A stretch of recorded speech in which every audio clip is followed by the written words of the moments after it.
Ensuite, on va parler de ton métier. C'est quelque chose que les juristes connaissent assez mal, alors qu'en réalité, c'est un métier super intéressant. Je savais pas ce que c'était et je savais pas que ça existait. Bien sûr. En fait, pour trouver mon stage, j'ai fait quelque chose d'assez culotté peut-être. Ok, vas-y. Euh, Hello à tous, j'espère que vous allez merveilleusement bien. Alors aujourd'hui, je suis super content, je suis super heureux parce que j'ai le plaisir de recevoir Hassen, qui est chargé de TD à l'Université catholique de Lyon, avec moi, on est un peu collègues. C'est ça, ouais. On va faire 2 vidéos ensemble. Dans cette première vidéo, on va surtout parler de ton parcours. Ensuite, on va parler de ton métier. C'est quelque chose que les juristes connaissent assez mal, alors qu'en réalité, c'est un métier super intéressant. Et puis enfin, on parlera des stages, parce que en parcourant ton LinkedIn, j'ai vu que tu avais fait pas mal de stages, et on parlera notamment des différentes expériences et de l'utilité des stages quand on fait du droit. Dans la deuxième vidéo, on va plutôt parler de notre expérience en tant que chargé de TD, des problèmes qu'on rencontre, mais aussi de la magnificence un peu de cette profession d'enseignant. Et puis enfin, on va vous donner quelques conseils simples pour avoir de bonnes notes à vos examens. Donc ça, ce sera dans la deuxième vidéo. Alors Hassen, ma première question, c'est... Quel est ton parcours? Alors j'ai commencé par un baccalauréat économique et social à Lyon, à Saint-Louis-Saint-Bruno. Ensuite j'ai fait une licence à l'Université catholique de Lyon, là d'ailleurs où j'enseigne et toi aussi maintenant. Ouais. Ensuite j'ai fait un master 1 en droit privé judiciaire à Lyon 3. Et aussi donc j'ai continué par la suite en master 2 en profession judiciaire à Lyon 3 également. Alors aujourd'hui, tu es donc assistant de justice à la cour d'appel, c'est ça, la Exactement, cour d'appel de Lyon, cette magnifique cour d'appel qui se trouve sur les quais de Saône, si je ne m'abuse, c'est les quais de Saône. Qu'est-ce que c'est qu'un assistant de justice? Concrètement, qu'est-ce que c'est? Effectivement, c'est une question qu'on me pose souvent quand je dis que je suis assistant de justice. C'est une profession qui est peu connue des profanes, donc des personnes qui n'étudient pas le droit ou Ouais, qui n'ont pas bien sûr. qui ne travaillent pas dans le droit. Mhm. Et même pour les personnes qui travaillent dans les métiers juridiques, on connaît pas beaucoup cette profession. Bien sûr. Pour le coup, c'est une question légitime parce que avant d'être assistant de justice, je savais pas ce que c'était et je savais pas que ça existait. Bien sûr. En tant qu'assistant de justice, donc vous êtes un collaborateur du magistrat et dans ce cadre, vous allez aider le magistrat dans ses travaux préparatoires. Ça peut aller de recherche de documentation, de jurisprudence, afin de l'aider pour préparer les décisions de justice. Tu as parlé de magistrat, c'est Oui. obligatoirement un magistrat du siège ou ça peut être par exemple un procureur? Ça peut être soit un magistrat du siège, Ouais. soit un magistrat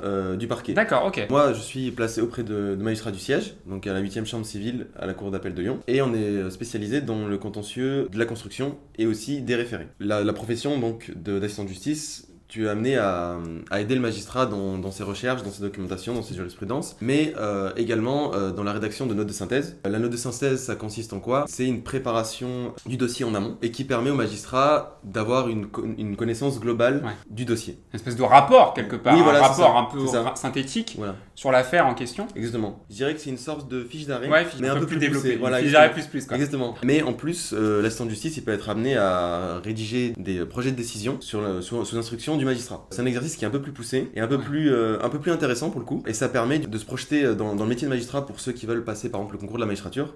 Donc c'est quelque chose qui est très intéressant. On voit un petit peu quelles sont les problématiques lorsqu'on rédige une décision de Bien justice. sûr.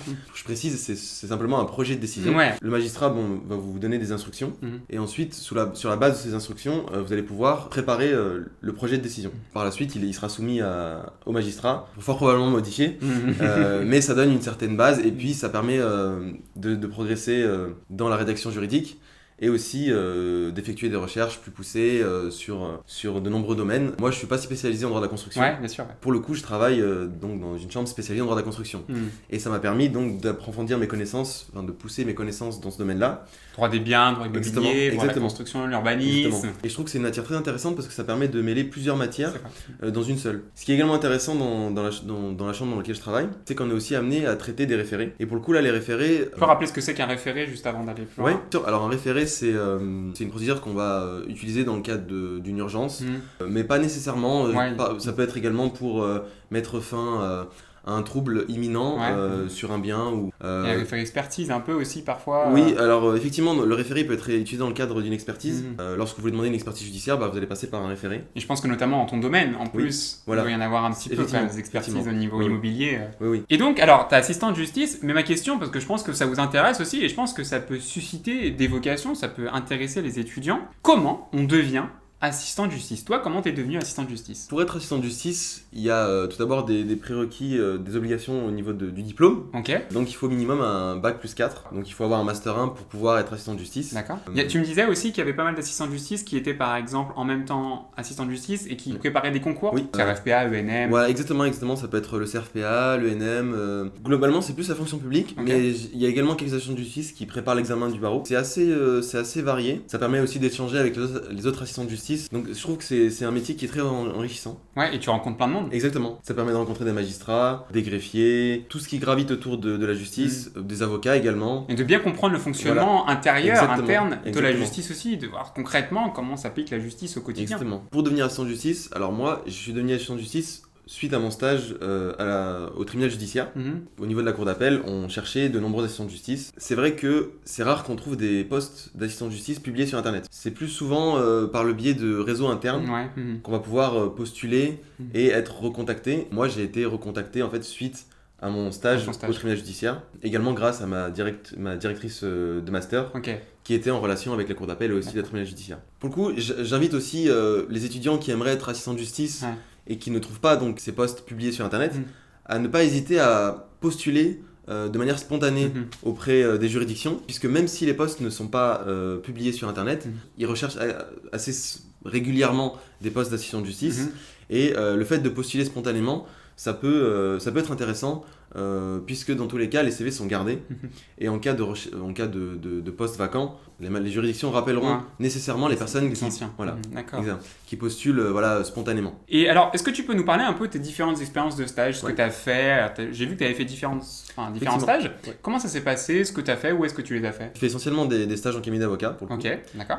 J'ai fait qu'un seul stage dans une juridiction, donc au tribunal judiciaire. Bon, à l'époque, c'était le tribunal de grande GI, instance. l'ancien, Voilà. les vrais savent. Exactement. Bon, je me force quand même à J'ai bien vu, dire j'ai vu, tribunal j'ai judiciaire. vu. J'essaye pas quand même forcément d'être... facile, voilà. Quand on est formaté à dire tribunal de grande instance, Ça- c'est dur de revenir au Ah bah tribunal ça judiciaire. a été un changement, une rupture. Le tribunal judiciaire, c'est la nouvelle appellation un petit peu du tribunal de grande instance et du tribunal d'instance. Ça résulte de la fusion TGI et du TI depuis 1er janvier 2020. J'ai fait 2 stages en cabinet d'avocat. Ouais. J'en ai fait un dans le sud de la France Mhm. et un à Lyon, dans le cadre de mon Master 2. Pour le premier stage, je suis passé par mon réseau, en fait, essentiellement. D'ailleurs, j'ai vu que tu avais fait une story Instagram, non? Où tu parlais du réseau. Oui, Voilà, bien sûr. l'importance du réseau. Bah non, c'est la preuve. Hein. Et effectivement, j'en profite du coup pour rebondir là-dessus, sur ta story Instagram où tu disais voilà, l'importance d'avoir un réseau et comment développer son réseau. Ouais. Je trouve que c'est très important de développer son réseau puisque ça vous permet ensuite d'obtenir des stages.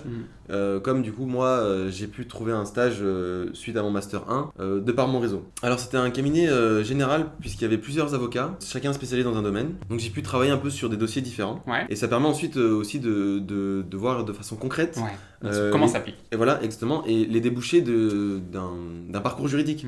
Puisque au final, le parcours juridique permet de faire de nombreux métiers, mais c'est toujours un peu flou, on sait pas vraiment à quoi s'attendre, qu'est-ce que c'est la profession d'avocat, etc., comment on prépare un dossier, comment on rédige des conclusions. Et en faisant ces stages, on se rend compte, ça nous permet de cerner plus précisément le métier d'avocat. Pour le coup, c'est vrai que ça m'a ouvert à la profession d'avocat. Avant ces stages, j'étais pas vraiment très intéressé par la profession d'avocat, et puis je me suis rendu compte qu'en faisant ces stages, la profession d'avocat est vraiment très intéressante. Grâce à ce stage-là, j'ai pu toucher à de nombreux domaines, et ça m'a également servi pour mon Master 2 par la suite, Bien sûr. puisque voilà, dans le cadre de dossier, j'avais touché à des matières que j'ai revues dans mon Master 2. Et j'incite aussi les étudiants qui nous regardent à faire des stages, mais au plus tôt. Moi, j'ai tardé un petit peu pour le coup, je l'ai fait qu'après mon Master 1.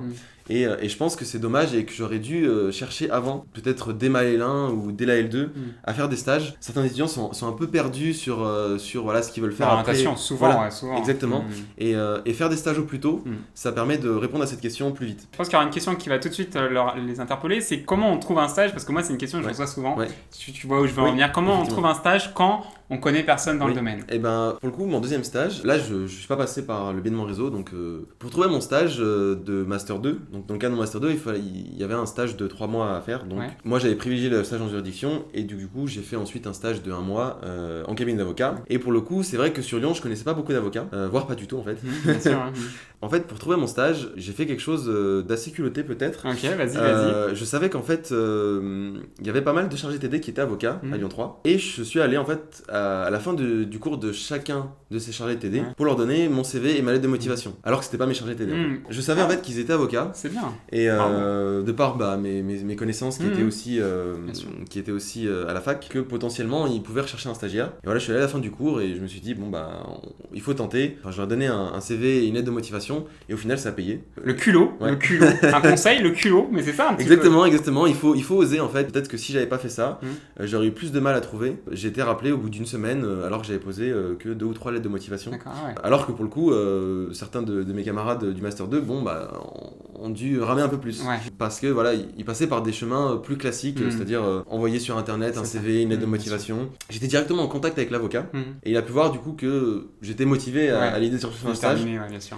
Et je pense qu'il faut savoir être culotté et oser et aller chercher le stage directement à la source. Donc allez dans les cabinets d'avocats, déplacez-vous. Et l'avocat aura vraiment l'impression que vous êtes motivé et ça payera plus vite. Et du coup, c'est comme ça que j'ai trouvé mon stage. Et pour le coup, je regrette pas d'être allé Ouais. à la fin de tous ces cours, Tu m'étonnes. même si c'était tard d'ailleurs. Ouais, mais c'est bien, bravo. mais parce que voilà. Ça t'a permis, le culot t'a permis d'avoir ce stage. Et tu as évoqué donc 2 stages là, Ouais. et le dernier c'est dans une juridiction, c'est ça? Exactement. Comment tu l'as trouvé celui-là aussi? Alors, pour le stage en juridiction, c'est par le biais du réseau. D'accord. Enfin, surtout par ma directrice de master. Ouais, c'est ça, ouais, c'est ce qu'on évoquait voilà, tout à l'heure. Ok. exactement. D'accord. Qui avait donc eu un partenariat en fait avec le tribunal judiciaire Oui, d'accord. et la cour d'appel. Bah, très intéressant. Franchement, cette vidéo est géniale parce que tu as donné plein de conseils pratiques, concrets et de montrer que, ok, c'est bien d'envoyer des lettres de motivation, c'est bien d'envoyer des CV, mais rien ne remplacera le culot, rien ne remplacera la présence physique parce que ça montre la détermination, la motivation de l'étudiant qui veut absolument son stage, qui est déterminé. Et est-ce que tu aurais un dernier mot à dire, un petit conseil ultime à donner aux étudiants qui nous regardent? Moi, je vous conseille, pour ceux qui veulent passer des concours ou l'examen du barreau, de ne pas hésiter à postuler au poste d'assistant de justice. C'est un poste qui est très intéressant et qui est très enrichissant, qui vous permet d'agrandir votre réseau et en même temps ça vous permet de développer vos compétences en droit et ça vous aidera aussi pour préparer vos concours et vos examens Bien sûr. et ça vous permettra aussi de sortir de la préparation C'est ça. de vos concours. Je pensais pour compléter ce que tu disais, Ouais. de rendre pratique un savoir théorique. Exactement. Et pour le coup, le métier d'assistant de justice est très intéressant et il n'est pas si prenant que ça. C'est uniquement 2 jours de travail par semaine. D'accord, ok. Donc ça laisse suffisamment de temps pour Faire autre réviser, chose, bien sûr. pour sortir aussi. Pour aller boire des coups. c'est Voilà, important de boire des exactement, coups. c'est important. Voilà, donc vous avez quand même le temps de tout faire, de réviser, de préparer vos concours, Mm. de travailler et de sortir avec vos amis. C'est normal, il faut. Et ce sera un plus dans tous vos concours, notamment à l'oral. Lorsque vous dites que vous êtes assistant de justice, lorsque vous arrivez à l'oral de vos concours, ça sera forcément un plus. Ouais, forcément. Eh ben, merci de ces précieux conseils, Hassen. On se retrouve donc dans le 2e volume dans lequel on va parler de nos expériences de chargé TD. Passez tous une très belle journée et à la prochaine. Ciao.